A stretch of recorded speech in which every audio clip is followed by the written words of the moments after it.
Hey, Jason Wood here, the VA loan guy and host of the Armed and Ready podcast. We want to thank you for stopping by today to check out this exciting episode. We have Century Residential broker owner Mike Gesell on with us, Marine Corps vet, Naval Academy grad.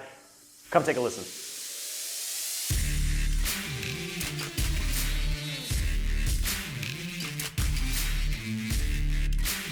Thanks for stopping by today to the Armed and Ready podcast. We are joined with Century Residential broker owner Mike Gesell.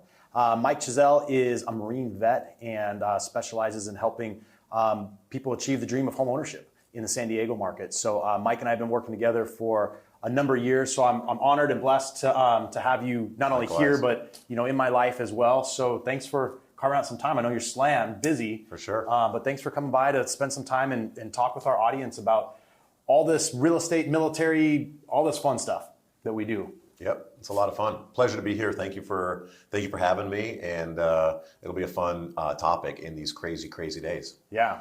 So tell us a little bit about Mike Gesell and your military background. So you were in the Marines, right? And I know a little bit of it, but share it for our audience. Like, what was your thought process of joining the military, right? Because that in itself is kind of a scary decision for people. Yep. And then kind of getting out and how did you get to what you're doing today in the real estate world? Yeah, I'll try to be quick and hit the decision points. But grew up in Minnesota and Texas.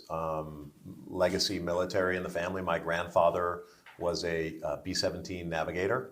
Awesome. So if you've ever seen the movie Memphis Belle or maybe The Great Escape with Steve McQueen, one of the classics, he was kind of in the nose cone of the B-17, and they were shot down on mission number 8 over German-occupied France, and had to bail out, broke his leg while he was plummeting to earth, barely survived, woke up to German soldiers with rifles in his face, and they hauled him off to a POW camp. So he was a POW for a couple years, and if you're familiar with The Great Escape, it's based on a true story. My grandfather wrote a book about his experience. He was in the Stalag Luft prisoner of war camp, and 80 guys actually tunneled out like 500 yards to escape. Luckily, my grandfather was not one of them. They rounded up like 75 and just gunned him down. They just killed him. But my grandfather made it through the end of the war, and they packed him up in a truck and dropped him off in a field, and they thought the Germans were just going to gun him down and leave him there. Turns out they just left, and Allies came back a day later and came back home. So he was my personal hero growing up. That's awesome. As I was making decisions on colleges on where to go. It was either crazy Ivy League school with no curriculum or Naval Academy, and Naval Academy was the right fit for me. And then from there, decided to not go Navy and ended up in the Marines out here at Camp Pendleton, and it was right when September 11th kicked off. Did a couple Iraq deployments, and then after my 5 years, we're up. Really fell in love with San Diego for obvious reasons. Yeah. Mom keeps on asking me when I'm going to go back to Texas, and I'm like, I love Texas. I'll come visit, but I never stop sweating when I'm there. I want to stay near the beach. And so we convinced Mom to get a house out here. But as I was making my transition out, wanted to go to work for myself. So I had a couple mentors in the real estate space, almost made a couple just bonehead decisions while I was in the military, wanting to purchase real estate when the market was going crazy, and just got horrible advice from realtors and sales reps. And it wasn't VA specific, and it wasn't consumer centric. It wasn't looking out for the consumer. Right. And so said, hey, I want to start a real estate shop and serve veterans. And here we are 12 years later. We've got a nationally syndicated company. Our main sales team is here in San Diego, but we're out there to serve military. Yeah, that's cool. And I've known you obviously for many years. So Century Residential, one of the exciting things about that is it's a brand that's military centric, focused on helping military, but you guys hire a lot of military spouses, like some sort of military affiliated people, and you guys are taking it national, right? Yeah, that's correct. And the reason being, there's just a void. You're in mortgage. You're absolutely, bar none, one of the top mortgage professionals here in San Diego, especially with VA. I'm in real estate. You know the statistics. there's only 11% of veterans in their lifetime use their VA loan. So you got staggeringly low. Yeah, 90% are not in their lifetime. And if you look at the net worth at the end of the day for Americans upon retirement, 83% of their net worth is coming from their real estate. So the American dream, which is real, of owning your house and having it paid off, is not being afforded to veterans. It's not because of lack of programs. They've got great benefits. Obviously, BAH out here is incredibly strong. Their housing allowance and their VA loan, they just reduced the cap. So it's all debt to income based, but the vast majority are not investing in real estate, especially early on in their careers. And if you look at a veteran upon retirement, those that have owned their real estate while in service and in their careers have an average net worth at the end of the day of $500,000. It's not something to be done forever, but it's a solid net worth that they've built for themselves. Those veterans that get through their entire careers and never execute on their VA loan, their average net worth is $10,000 to $15,000. So they're paycheck to paycheck, and that's where you see that 55-year-old veteran, and you're like, hey, why are you still working like at the grocery store, W-2, doing something? And it's because they've never learned how to create financial independence for themselves or to invest in themselves. And the military is great at creating warriors and job-specific warriors. What they're not great at is helping that 18-year-old kid that says, I want to go serve my country, and turn them into somebody that's financially independent and becomes a future leader in business and in their personal family's life. And so there is no real estate company nationwide that specifically serves veterans. We are creating that to help solve that problem. Yeah, that's awesome. I mean, I work with a lot of agents across the country, and it is so different working with an agent who understands the military buyer versus an agent who might be a good agent, like not taking anything away from them, but not practiced at representing military buyers. Right. And the difference in the way the deal's negotiated and the benefit afforded to the military buyer is so drastically different between the two agents. So having an agent when you are military or a veteran that understands how to negotiate the contract, how to get certain things dialed in on it, it's a different game. I mean, and I say the same thing like in lending too. Like every mortgage loan officer can click the button on their computer that says VA loan, right? Mm-hmm. So everyone is, technically able to do it, right? But understanding the ins and outs of it is different, right? And it's something that you just have to be skilled at and versed at and practice at. So I think, like what you guys are doing is awesome, because there's so many people that get into real estate because they think they're just going to get rich, right? And then they just stink of commission breath. So they're just trying to shove anybody they can into a house, and it's just, whatever really works best for them, but not really what works best for the buyer, right? Right, 100%. And I'll tell you, in real estate, it's a 97% dropout rate. Everybody maintains their license, but realtors from day one that are full-time, after 3 years, 97% of them are no longer full-time. And what you talk about the commission breath, it's a business from the outside looking in that looks really attractive with the amount of money that you can make in real estate. But what you don't have is you don't have a workforce of professionals out there that are then serving people with their real estate decisions. You have a bunch of part-timers, and they don't understand market cycles. They don't understand mortgage cycles and interest rates. And they don't understand really the nuances and the fundamental basics of wealth generation over time and what the benefits are of owning real estate over time. How to use leverage wisely. What's a good purchase? What's not a good purchase? The vast majority don't. And so the reason we are hiring not only former military or those that are super patriots, we also want people that are tactically really sound in the VA benefit and what it is and what it isn't, how you can deploy it and how you shouldn't, and understand market cycles. In Southern California, we're a boom and bust market. Very different than what happens in Texas. And if you buy at the right time or you buy at the wrong time in San Diego, it can have dire consequences for you. if you don't have a plan for a market downturn, or if you're trying to extend your VA benefit to buy something on spec because there's appreciation and you can't afford it, but you know it's going to go up over the next couple of years. You know, so we just try to give really everybody a sound approach. I'll give you an example. We've got a marine logistics officer, and he's kind of like the millionaire next door. Retired from the Marines, went to become a pastor for a couple years, and now is working in the defense contracting world. But over the years, he just started buying a chunk of real estate here, a piece here. They own 8 properties. He and his family own 8 properties free and clear in San Diego. That's awesome. Yeah, it's amazing. And they just did it all off of a W-2 salary over the years, just paying them down, accelerating them, then using the rents from the ones that's paid off to go pay off the others, not living lavishly, but really understanding the fundamentals of wealth generation. And they came to me because they wanted to list their $1 million property in Oceanside, and they wanted to go buy another $1.2 million property in Oceanside because it has a 2-unit and they could rent out one. But after kind of talking to them about their situation, their other option was to renovate and remodel their existing home and put an ADU on top, build a second story. It's kind of that South Oceanside thing where you see all those Potter homes, right. And they're adding Super on to popular, them. yeah. Super popular, right? Because that real estate is valuable, especially in South O, where the neighborhoods have just gotten a lot better over time.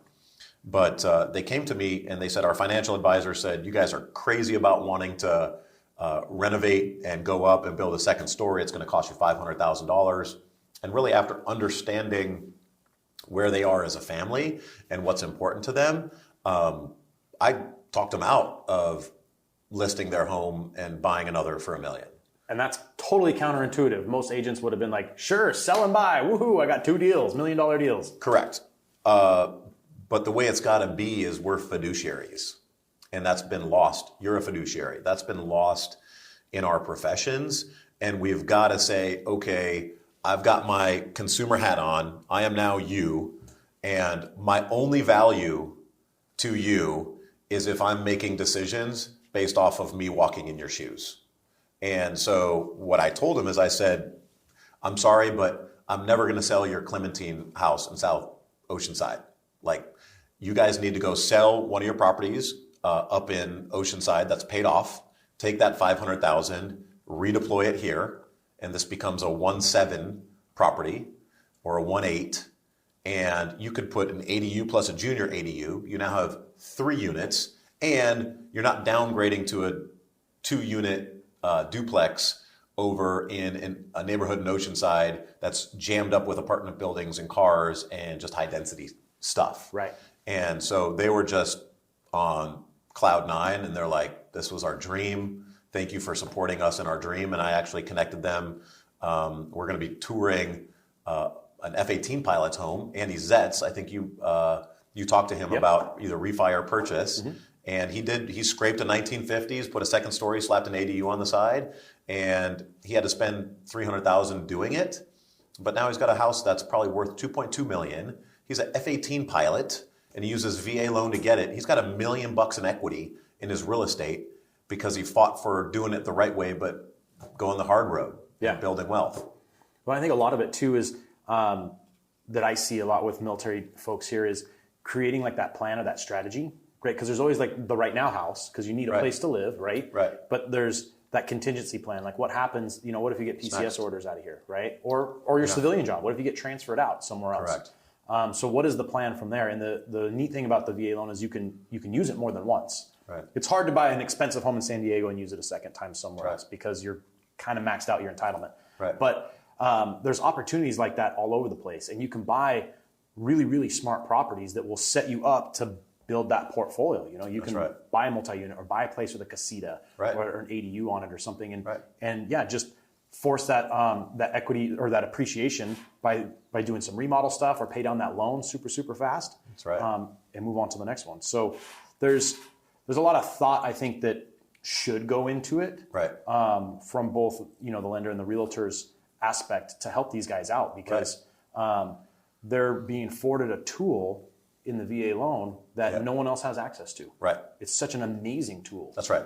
And I'll be on cloud 9 when we've got Pareto's principle against us. It's 9 non-homeowners and 1 homeowner. When we flip that and it's 9 homeowners in the military community and 1 renter, then I'll be on cloud 9. Yeah. And our mission is to change that dynamic. And if it takes 10 years, 20 years, 30 years, I don't care. But it's what we have to do. Right. And it's really, it's got to spread to the rest of the world too. I mean, I remember during the last downturn, Time article has a falling down house with all the foreclosures going on because of the subprime garbage. Right. And they're saying, is home ownership really all that is cracked up to be? And I'm like, I talked to all my guys that had their VA loan. I'm like, when you see that on the cover of Time, that means we're at the bottom of the cycle and you need to go deploy your VA loan and go buy a short sale or go buy that foreclosure, start reaping the future appreciation benefits, right. Do some fix-ups, get the tax benefits. And I remember one lieutenant we had, he bought a foreclosure in Carlsbad. It was just a little 3-bedroom condo over in La Costa. And he had it for 3 years. It appreciated $150,000 and he sold it. And that $150K went into his bank account tax-free. Spent about $15,000 in updates. Not bad. But that's a pretty dang good return for a 3-year hold. Right. And it's funny, like I talk to a lot of people, because a lot of people that get like stationed here, they come from, Midwest or somewhere else where home values are way less. Like when you see home prices here, like your chin hits the floor and they're like, oh my gosh, I could never buy something like that. Yeah. Then you throw in like, well, here's your BAH and everything else. Right. And like the math starts to work a little bit more. But I think the cool vision is what you just described. Okay, imagine 3 or 5 years from now when it's time to leave and you sell it. That's right. The $180,000 house in the Midwest, you maybe made 25 grand. Right. Correct. The $400,000 or $600,000 house you made here, that's correct. You just put 150 grand. That's correct. In the bank. Yeah. And now you go move to the Midwest and you go buy your a house. house cash. Yeah. Right? And have no mortgage. Exactly. And that's the goal. The goal isn't to have a mortgage forever. Your VA loan is an amazing tool, but the goal is to build equity and net worth to where you don't need that anymore for your primary residence. Maybe you've got leverage on your investment properties, but the goal is to own your real estate outright. Totally. I love what, and real estate is not a get rich quick scheme at all by any measure. But I love what Tony Robbins said. He said most people fail in a business or a new venture because they drastically overestimate what they can accomplish in 1 year, and they fail to realize the magnitude of what they can accomplish in 10 years. So if you play the long game, if you have a focus and a mission and a dream that you're trying to get to, it's not hard to do in 10 years. You give yourself time. I love what Einstein said. He said, there's something more powerful than the atomic bomb. Do you remember what it was? The mind. No, well, I would say yes. You're probably right on the mind. But he actually broke it down to math. He said it's compounding interest over time. And the cool thing with real estate is it's a leveraged asset that will compound over time. Right. Is anything that you buy in here in Southern California going to be worth less 20 years from now than what it is today? Not in the real estate market. I would say no. I would say no. And it's kind of like the folks that when Del Mar was Oceanside back in the 70s, like it was the seedy kind of like coastal beach town. Right. That people were like, well, I've never paid $175,000 for a house in Del Mar. That place is a dump. Right. Well, all those people that bought in the 70s and 80s are in really great shape in Del Mar. Those homes are worth a lot of money now. That's correct. And so, that's real estate is a resource that there's not a unlimited amount of it, especially as you get closer to the coast. What are you seeing in the market right now that might be something kind of a practical takeaway for like our military listeners that maybe they might not be in San Diego, but just anywhere in the country, they've been either thinking about buying a house or maybe they're trying to buy like the next house or something like that and try and create this. What do you see in the market that you could maybe give them for some good advice, like from your seat, sitting on the real estate, the realtor's point of view? What do you think? So my advice to a homeowner is going to be different than my advice to a home buyer. Coming out of COVID, we're seeing the hottest real estate market that I can remember since like '06. Right. Maybe when they had the tax incentives, inventory was super low, rates were super low, it was hot like this. But I would tell you that if you are a homeowner, you really need to understand your amount of equity that you have in that home, especially if you're in a boom and bust market like San Diego. You need to understand, and don't trust Zillow.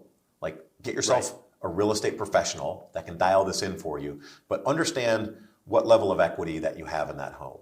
If this is not a forever home for you, that equity doesn't mean anything until you execute on a sale and you put that money in the bank. Then you've created a cash situation for yourself. Right. You might reinvest it.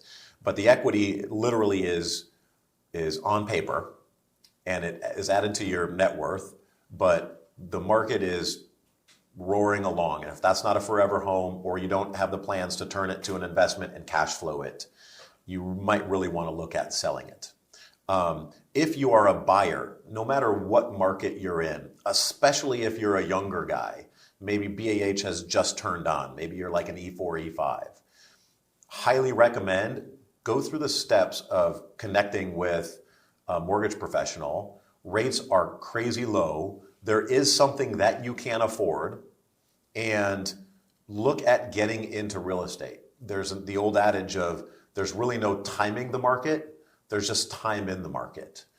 We are in a deficit, a housing deficit here in Southern California. There's more people than homes in real estate. That's why there's these big pushes for ADU, because they want to create more and more density. But there's just a scarcity of real estate. If you can afford to get some and get in, absolutely talk to your mortgage professional, talk to your real estate professional, say, I'm going to be here for X number of years. Is it a good decision to buy?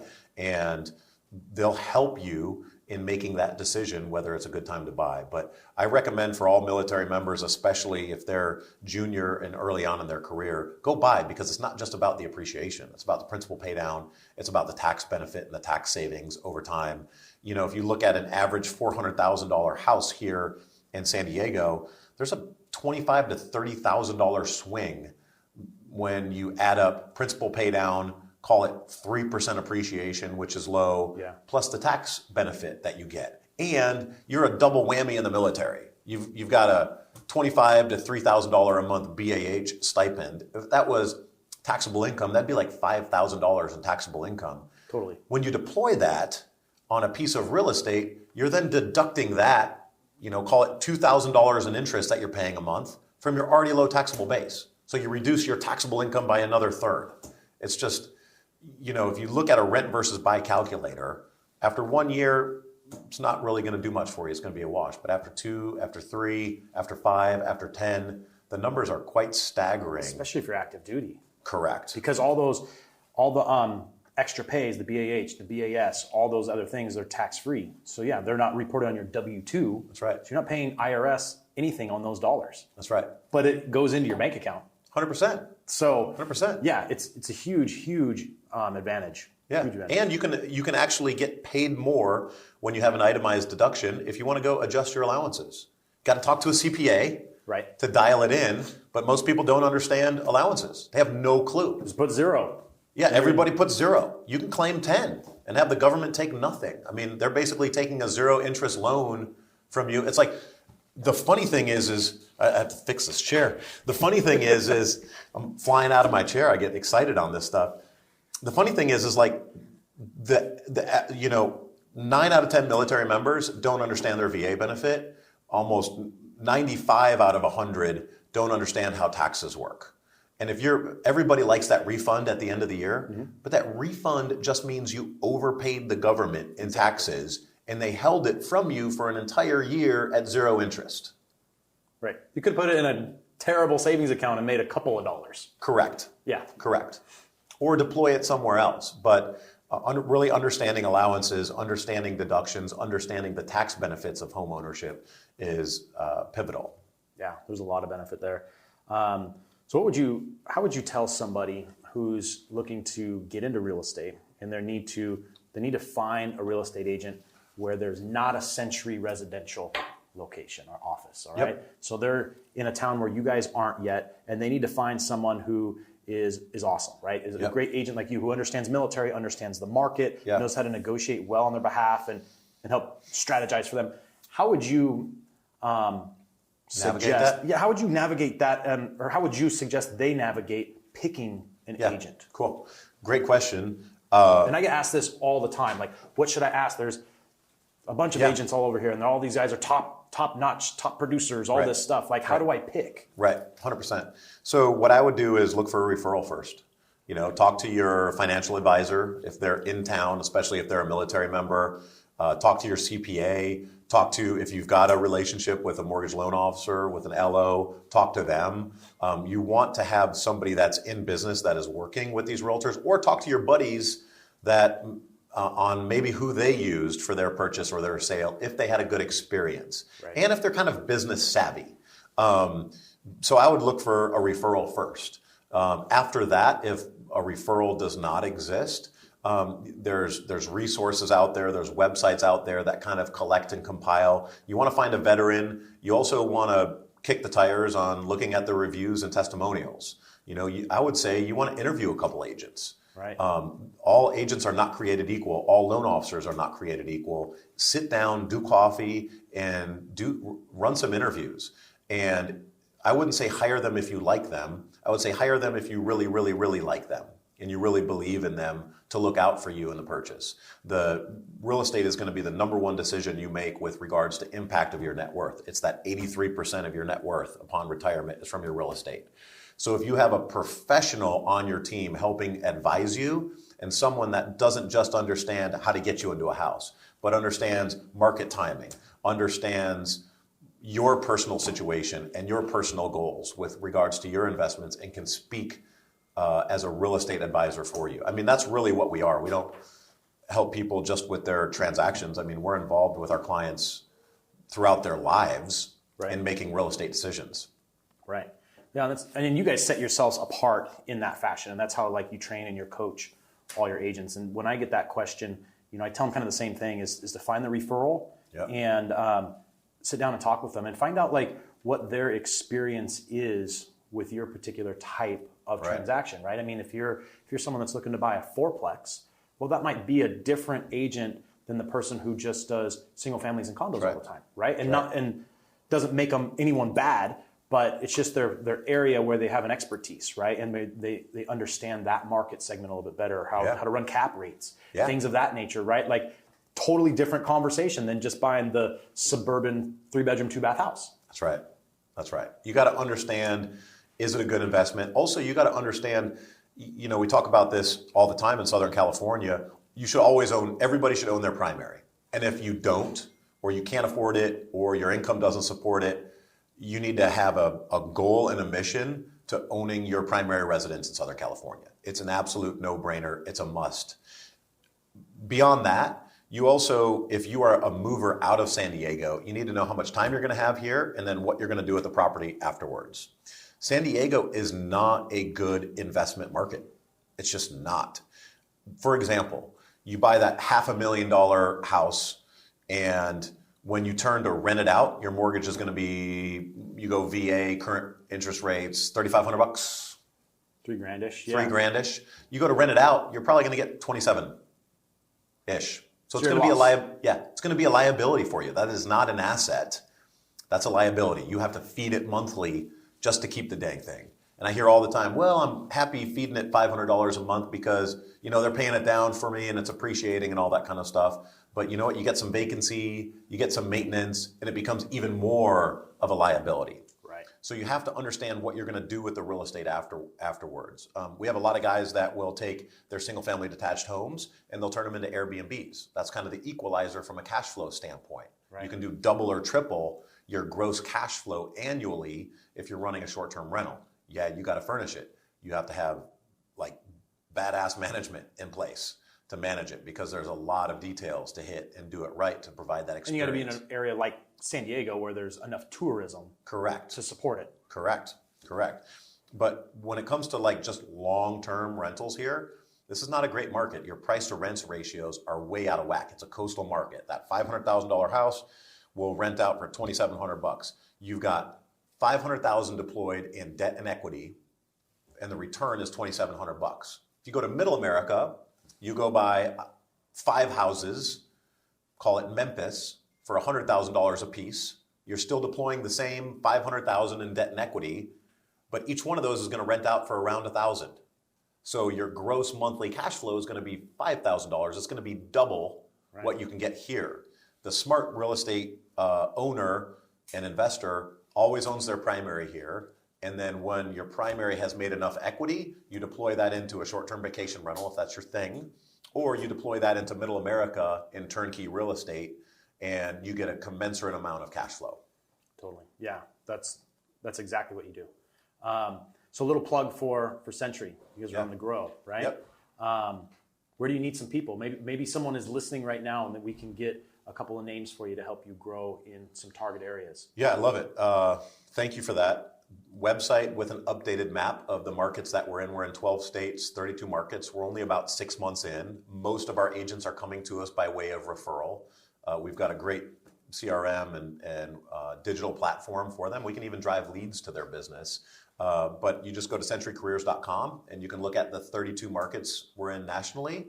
And if there's a pro-veteran agent or a former military member in that market as a realtor, we'd love to interview them and talk to them about coming on board and joining us in our cause. That's awesome, man. What's the 5-year plan for Century? You going to be everywhere in 5 years?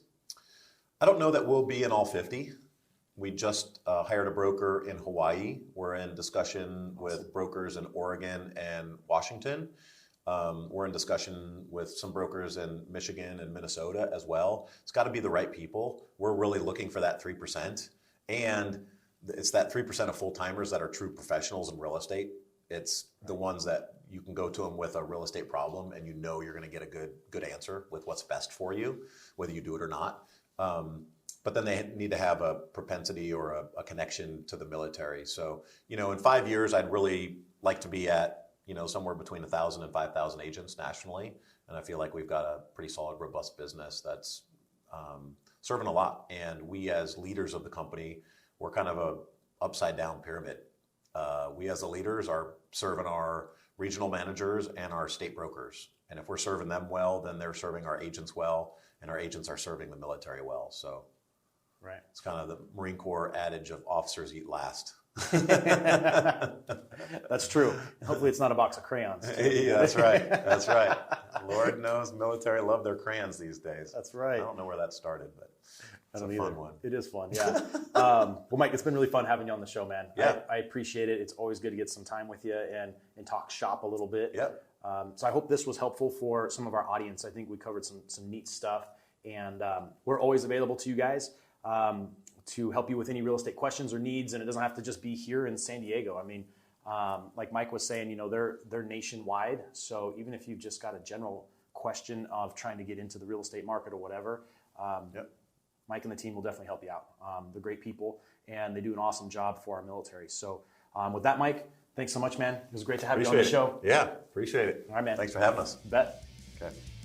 Thank you so much for listening today to the podcast with Mike Gesell. If you need more information or like to make contact with us, you can visit me on my website, valoanguy.us. Please make sure to like and subscribe below. We'd love your feedback. Thanks.